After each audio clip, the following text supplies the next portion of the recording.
Well, good afternoon, good evening, good morning, whenever it is that you're tuning in. Thank you so much for tuning in to another episode of Life Lessons. So glad that you're here today. I hope your week is going good. I hope it's going fine. I hope things are going just the way you want them to go. If not, well, maybe this life lesson today will help you along the way a little bit. It's another day. It's another week. And if I'm remembering right, it's another month. And that means it's another life lesson for this week, this day, this month. Thank you, thank you, thank you so much for tuning in, taking time out of your busy schedule to learn another life lesson. And I think I have a good life lesson for you today that's going to hopefully mean something to you, help you along the way a little bit. I was thinking the other day, my wife and I were talking the other day about the motorcycle trips that we've been on, and we've been on several together. I've done one or two without her, but mostly we go together. And we start thinking about, really serious thinking about our trip. Well, I do start really actually starting now. For next summer, I start thinking now, where would we like to go? What would I like to do? What would I like to see? Those kind of things. And one of the things that really is important is trying to figure out what to take and what to leave behind. Now, if you've been on any kind of a trip at all, you can't take everything with you. It's just not possible. You pack a suitcase and you have to select what clothes you're going to take, what you're going to wear. Are you going to take your tablet with you? You're going to take your phone. What all are you going to take with you? What all can you? You can't pack everything in that suitcase, right? So you have to choose very carefully what you're going to take for whatever journey you're going to be going on. Well, the same thing is true when we go on a motorcycle trip. We have to be even more careful as to what we take and what we leave behind. I've shared with you before that on a motorcycle trip, you really have to pack for any kind of weather. There's things that we have to take for our rain gear. We have to take our heavy jackets. We take t-shirts, blue jeans, change of clothes, all that stuff. But we have to be because there's so little space. You might think that, you got looking at our motorcycle, well, you've got all kinds of space. Not really. Not when you're packing for two people. Even if it's just me going on a trip, there's certain things that I can take and certain things I have to leave behind. And I have to be very selective in what I take and what I leave behind. Well, thinking about that got me to thinking about your journey and mine. And when you and I take a journey, we have to figure out and think about what are we going to take and what are we going to leave behind. Well, that's the title of this week's life lesson, is 5 things to leave behind for our journey. Now, you might be wondering, well, wait a minute, you're talking about a motorcycle, but the picture here on the slide is a guy who's standing on a mountaintop, and a beautiful picture. Well, number one, I love mountains, so I love this picture. Number two, if you look at the guy really close, you will see that he's not encumbered by it. He didn't take any suitcases or huge backpacks with him. He's very lightly, he took along the necessities. He took along the necessities. And so that's why I chose that picture for this life lesson, is you and I have to be very careful what we take with us and what we leave behind. In order for you and I, and I've stated this many, many times, you and I are on this journey together. Your journey may be a little bit different than mine. Mine might be a little different than yours, but we're all on this journey together. You might be taking the journey by yourself, i.e. without a traveling companion, or you might be traveling with someone. Either way, there's certain things that you and I need to take with us, but there's certain things that you and I need to leave behind. Well, what are those things that we need to leave behind? We talk about, whenever I would talk to my clients about their journey, I would talk about their baggage.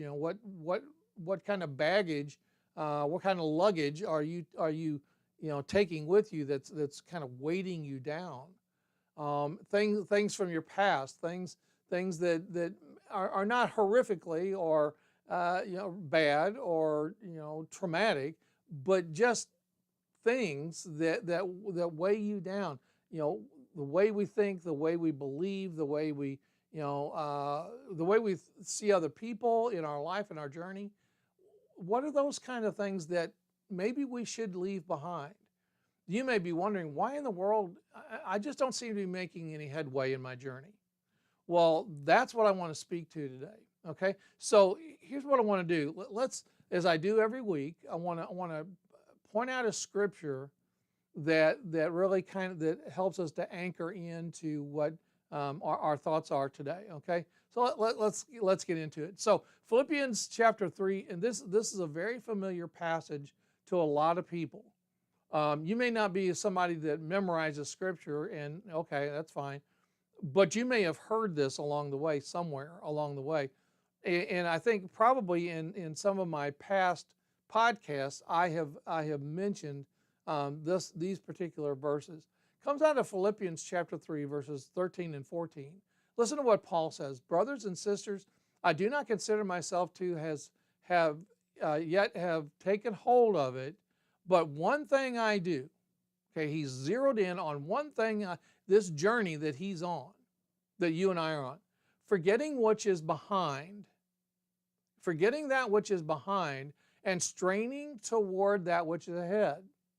I press toward the mark, or the goal, for the prize for the which God has called me heavenward in Christ Jesus. Now I want you to zero in on forgetting that which is behind, and straining for that which is ahead. Notice the way he phrases that. Straining toward that which, forgetting that which is behind me. I think in another version it says, I press toward, I lean toward that which is ahead of me. When Paul's talking about his journey, he's talking to you and me about our journey. He says, you can't, there's certain things back there that you've got to leave behind in order to not be encumbered or weighted down for the journey that's ahead of us. You see that? So he says, forget that which is behind. Now, be careful of that, because you and I cannot forget. I mean, we don't have that ability. Now, I know, some of us, me included, we walk into a room and then we forget why we walked into the room, right? we go to the refrigerator to get something, and then we forgot what we went to the refrigerator to get. I'm not talking about that kind of forgetting, and neither is Paul. Paul's not talking about wiping it from our memories. What he's talking about is putting those things which are behind us, putting them in perspective. Putting them in perspective. I used to, with my clients, I used to do an exercise with them here in the office. And I'd have them stand up in the middle of the office and look at one wall, and then look at another wall, and look at another wall, and they would tell me what they see on each wall. And then I would ask them, okay, what in the room changed? And they would think for a little bit, and then they would say, well, my perspective has changed. Well, that's what Paul is talking about. Forgetting that which is, there's no way, there's no medical treatment that has been invented that we can extract memories, certain memory. We can go into our brain, and there's no medical procedure that is designed to do that, okay, that has been invented to do that.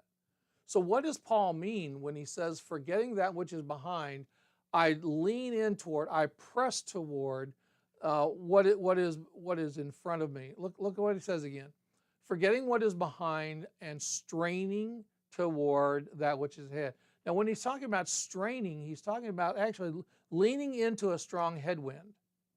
When I think about that picture, I think about those the weather broadcasters are news anchors that are out in a hurricane, and they're facing the 100 and something mile an hour winds, or 50-mile-an-hour winds, 70-mile-an-hour winds, and they have to lean into the wind in order to not be knocked over. They have to lean into it. Well, that's kind of what Paul's talking about here, that nothing about this journey is going to be easy.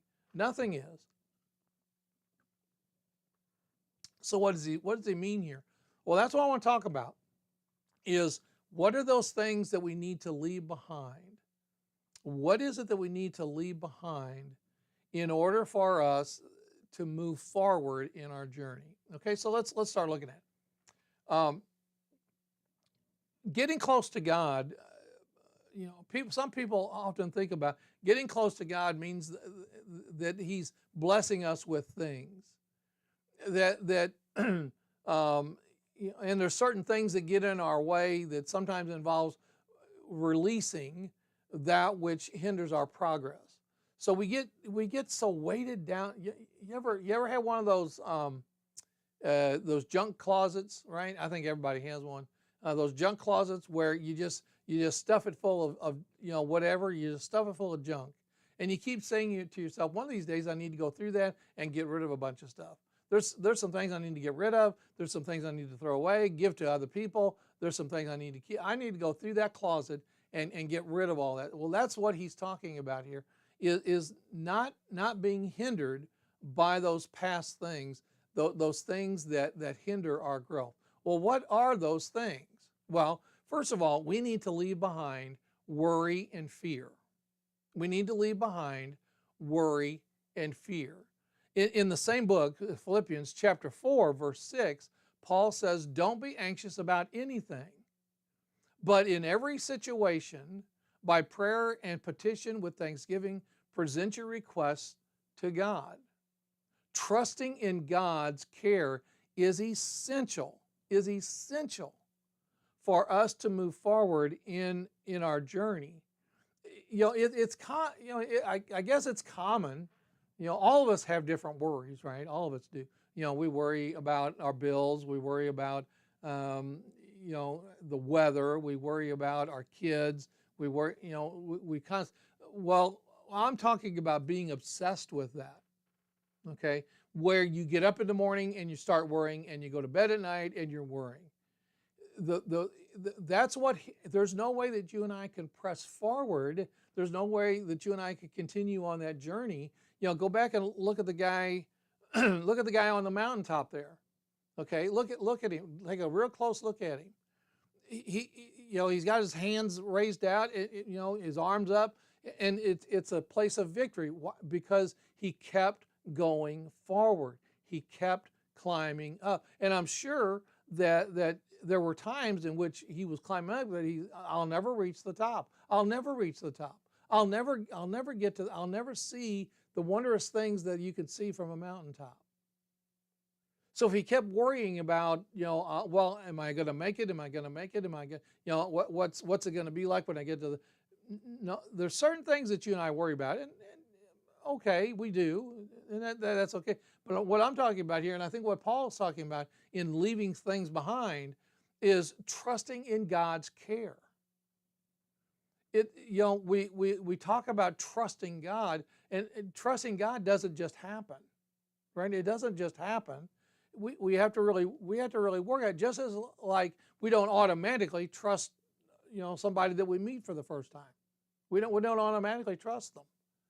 We have to gain that relationship and that trust, building that relationship.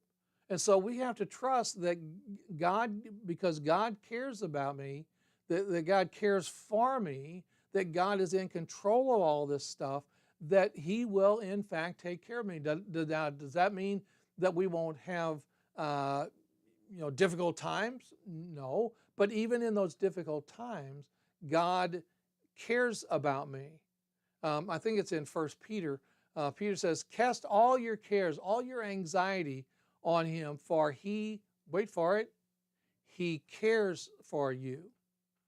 Okay? So one of the things that we need to leave behind here is, in our journey, in order to press forward, is we need to leave behind worry and fear. Secondly, we need to leave behind resentment and grudges. Oh, this is a big one.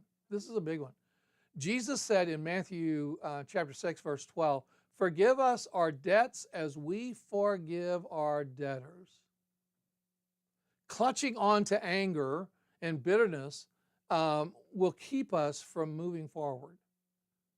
We have to be so very careful, and I want you to hear me carefully here. Hear me clearly.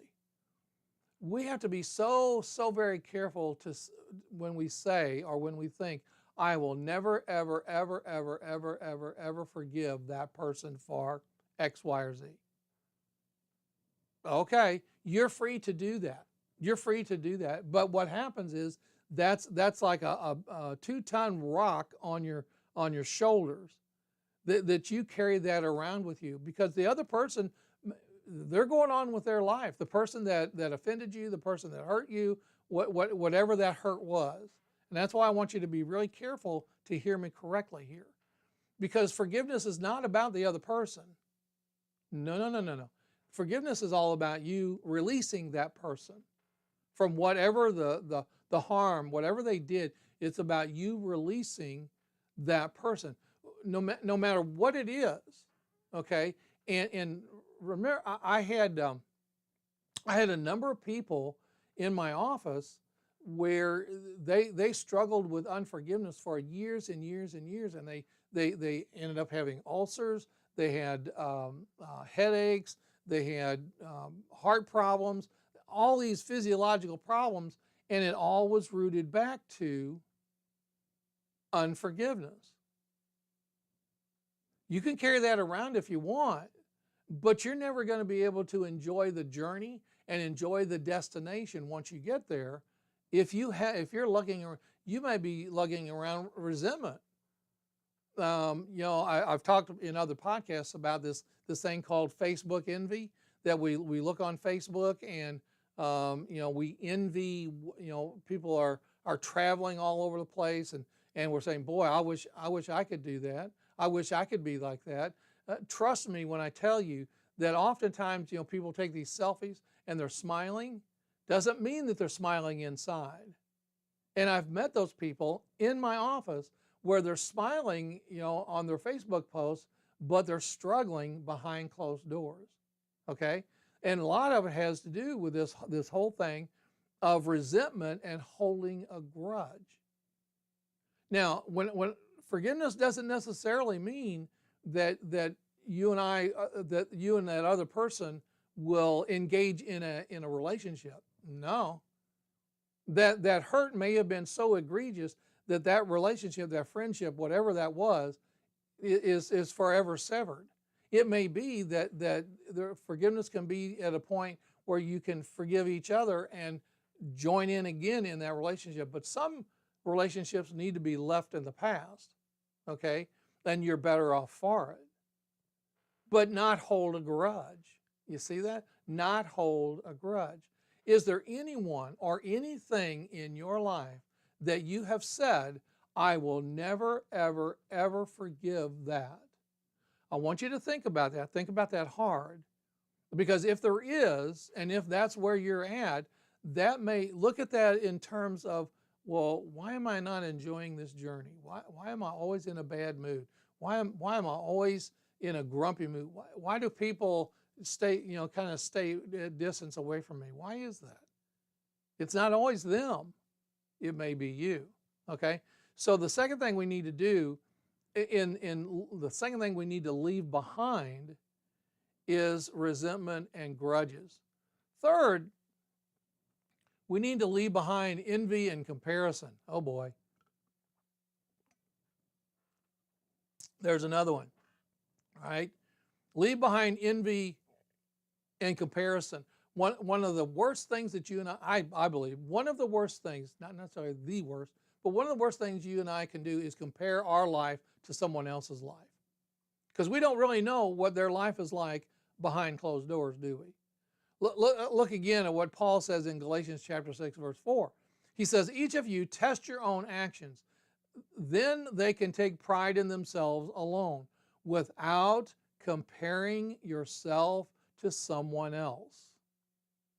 Without comparing yourself to someone else. I remember way back. In the early years of my marriage, our marriage. I remember, we rented. Okay, we rented a house. We rented homes. When I was pastoring, we oftentimes would live in parsonages. That's a house that belongs to the church, and the pastor lives in that house. And I can remember my wife and I talking a lot about wishing we could own our own home, wishing we could own our own home. Now, here's what I was thinking. Right, man, it'd really be nice to own our own home. We wouldn't have to pay rent. We wouldn't have to be beholden to a church for housing. It'd just be so wonderful to cut our own grass, to just decorate our home, paint our own home the way we wanted it. That's the good stuff. The thing that I didn't think about is that in owning your own home, you have to fix stuff along the way. You have to maintain that home. Whereas when we rented, the landlord had to fix. If something broke, you call the landlord and say, hey, this broke, and the landlord comes or hires somebody, they come and fix it. You just continue to pay rent. Okay? You didn't, at least I didn't think about, when something is broke in a house or something needs to be repaired, homes need to be maintained along the way, that now either I have to fix it, which I'm not a very good fixer, I have to fix it, or I have to hire somebody to fix it. You see what I'm saying? Look at this now. Look at this. Then they can take pride in themselves without comparing themselves to someone else. I wish I could be the kind of believer that they are. I wish I could pray the way they do. I wish I could study the way they do. I wish I could do what they do. I wish I had, and on and on and on. I mean, the list is endless, right? The list is endless. But in order for us to lean forward in our journey, we have to leave behind those constant comparisons. And see, when we start comparing ourselves to someone else, right behind that is this envy. Envy is, I wish I had what you had. I wish I had what you had. But again, we don't know what their lives are behind closed doors. So it's important to focus on our own personal growth journey. Don't compare yourself, if you're a believer, don't compare yourself to other believers. Well, man, they have a deeper understanding of Scripture than I do. Okay, good. Well, I wish I was as spiritually mature as they are. Okay, work toward that. Again, you don't know what goes on behind closed doors, so work toward that. Don't try to. I remember, when I was in doing my undergrad degree at SBU. And all of us preacher boys, we'd sit around and we would talk about, what it'd be like to pastor First Baptist Church Dallas, or First Baptist Atlanta, or the bigger churches.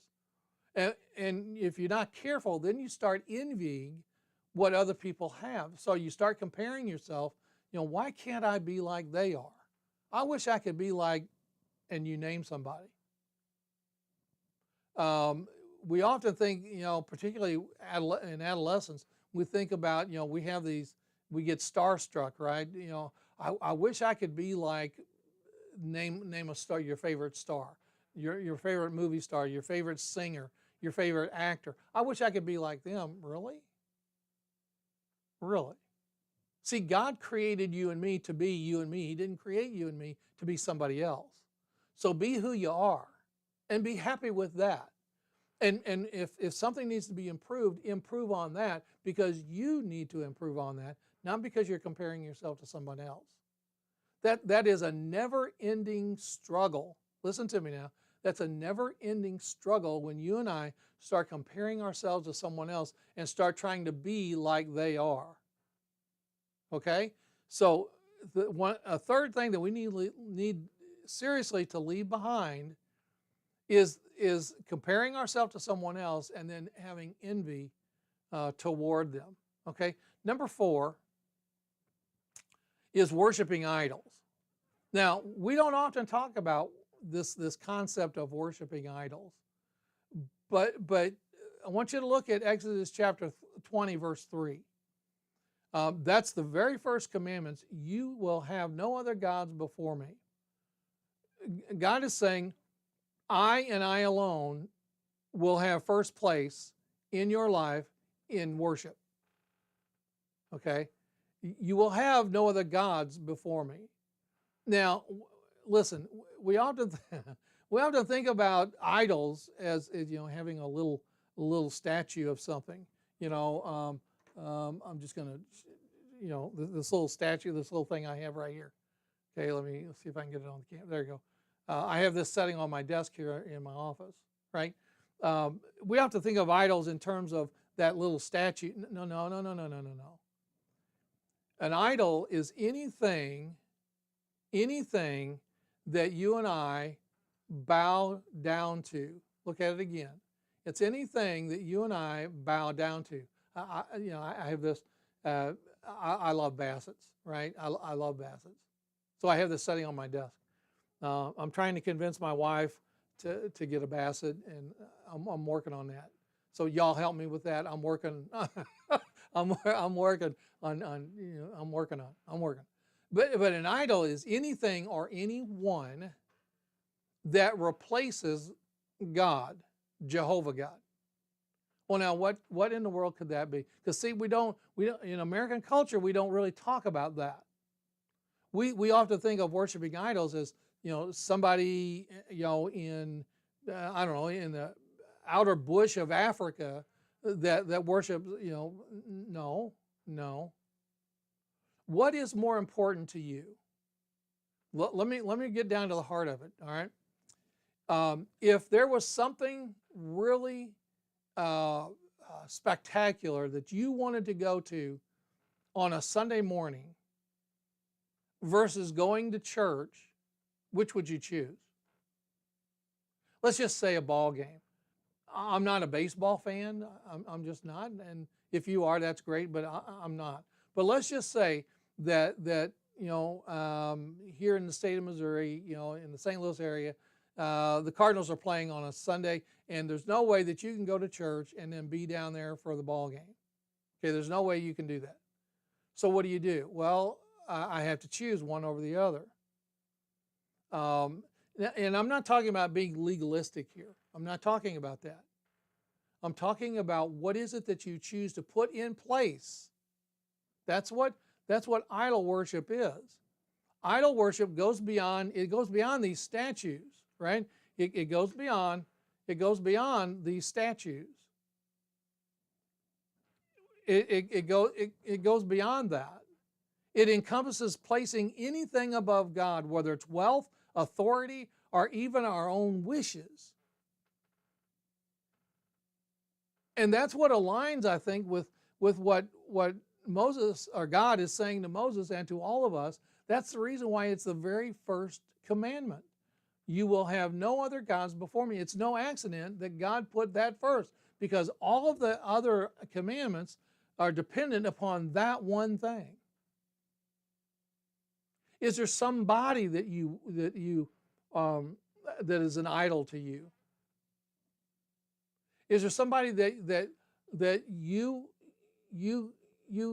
place more value in their word than you do in God's word? Think about that.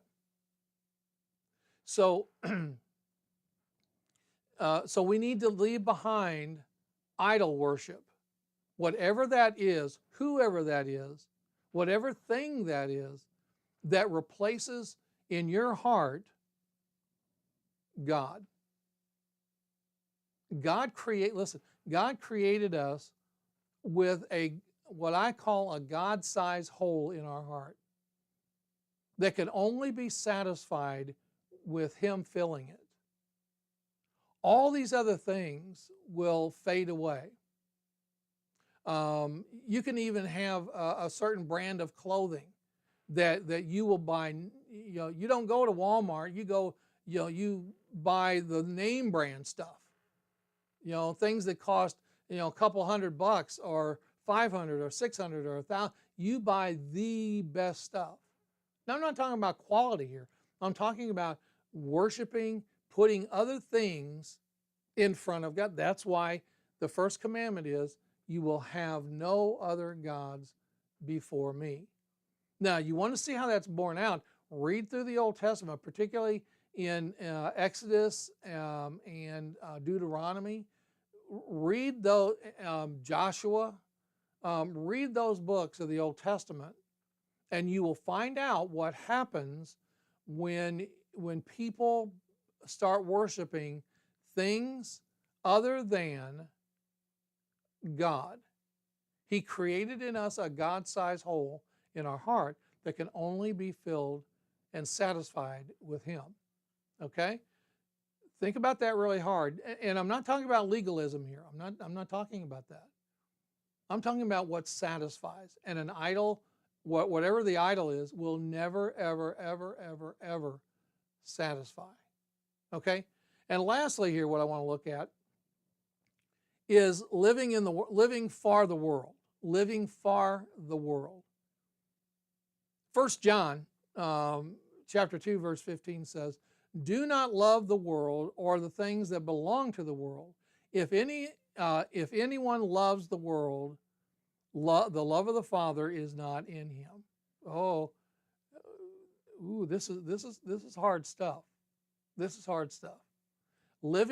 Now, notice I did not say living in the world. Okay, it's very often quoted. We should live in the world, not be of the world. Okay, now what does that mean? Well, think about the world system. The world system is about get what I want, when I want it, how I want it, in the manner that I want it, and to the degree that I want it. It's all about me, me, me, me, me, me, me, me, me. Satisfy me. Everything in this world revolves around me. Okay? And what he's saying there, what John is saying there in his first epistle is, look at it. Do not love the world or the things that belong to the world. Now, oftentimes we're pulled into a lot of different directions, and I get that. We're pulled in a lot of different directions. But if we just start living, if we're only living for the world system, the world way of behaving, the world way of thinking, the world way of interacting, it's all about selfishness. It's all about me, me, me. And what ends up happening is we lose friends over that. We oftentimes we can lose our job over that. We can lose our marriages if you're married. We can lose our relationships. We can lose our children. We can lose all of that stuff because the only thing that matters is the world, getting what the world says. So let me ask you, okay, think about this now. Think about this.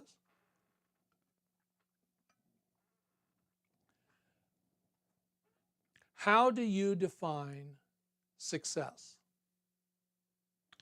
And that will tell you if you're thinking about and your perception of success is according to the world system or according to what God says. Be careful there. Okay, be careful. How do you define success? How do you define that? Well, success is getting a $100,000 a year job. Really? Is it really? Okay, now what happens when you get that? Well, man, I can buy all kinds of stuff. Yeah, and that stuff has to be fixed. That stuff wears out. Okay? I think that's the key question when we're talking about this whole concept of leaving behind living for the world. You see people in their yachts, their multi-million-dollar mansions, and you say to yourself, man, that's what I want. That's success right there. Is it really? Is it really? Success is having hundreds and hundreds of friends. Is it? Is it really? Success is getting 1,000 likes on Facebook per post. Is that success? Is it? Success is getting so many views on YouTube. So many subscribers on YouTube. Is it? Is it really? Huh. That, I think, is the key test of whether you and I live for the world, or do we live for ourselves, or do we live for God? Key point here. Think about it. We're talking about leaving things behind in our journey. So we need to leave behind worry and fear. We need to leave behind resentment and grudges. We need to leave behind envy and comparison, worshiping idols. And here we need to leave behind living for the world. Listen, if you are a believer and you're struggling, it may be because you have a divided kind of loyalty here. You've heard it said, or at least I have. I've heard it said many, many times. Well, a person's faith is private. Is it? Is it really? Should it be? Huh. Because if it's meant to be private, then how do you compare that with what's taught in the Bible about winning people to Jesus? How's that done if it's private?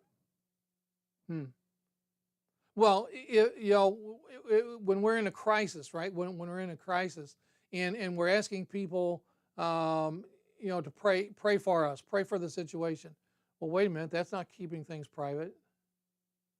Now, the prayer request may be private. We call that an unspoken request. We don't give details, but we just ask people, well, is that keeping it? No. Look at it again now. Living for the world entices us. The world pulls us. The world says, over here is success. If you just, listen, if you just, don't worry about going to church. Do that. People will like you more. You'll be better liked for that. Really? Living for the world is and let me tell you, it's a hard decision to make. It's not an easy decision to make. I wish it was, but it's not. And so when you think about your journey and being encumbered along your journey, struggling, constantly down, constantly grumpy, constantly feeling isolated and alone, take a look at these 5 things that I've mentioned in this week's lesson. Take a look at it. Take a close look at it and see if you were to start leaving, starting today, starting tomorrow, starting this week, if you were to just take 1 week and leave one of those things behind. Look at it again. Just start this week, start tomorrow, next week, start as soon as you can. And just take 5 weeks and leave one of those behind. Or 5 months and leave one of those behind. Each month, leave one of those behind. Think about where you would be. You'd probably be like this guy in the picture here on the slide. You'll be up there and you're celebrating the victory that you've had because you've left all this stuff behind. I've seen a lot of documentaries, and I'll close with this. I've seen a lot of documentaries about mountain climbing, and I've seen documentaries and talked to a lot of people in my world about traveling on a motorcycle, and what each one of those tells us is that there's certain things needful things that you have to take with you, that you must take with you, but there's a whole lot more that you need to leave behind, because if you take it with you, you're not going to really enjoy the journey. Think about that. These 5 things, if you just start tomorrow on working on one of those things, It's not going to happen overnight. It's a matter of changing your perspective. Remember what I talked about earlier? Changing your perspective. So that's what you and I need to do. In order to climb the mountain, in order to travel unencumbered, you and I need to leave behind these things and probably many more that I've not mentioned, but at least these 5 things we need to begin to leave behind. Decide today, you know what? I'm going to start working on this. I'm going to start working on my envy and comparison of myself to others. I'm going to start working on my anger and my grudges, my unforgiveness. I'm going to start working on that today and see where you get to. Trust me, I think you'll enjoy the journey a lot more. Well, I want to thank you for tuning in to this episode of Life Lessons. I hope this has been meaningful to you. If you're along the way and you start gaining listen, put it in the comments. Put it in the comments. I'd love to see how you're progressing along the way. I would just love to see that. I'd love to share in the victory that you have as you start leaving things behind and you press forward in your journey. Thanks for tuning in. Thanks for watching. And I will see you right back here next week, same time, for yet another life lesson. God bless you. Thank you. Have a good rest of your week.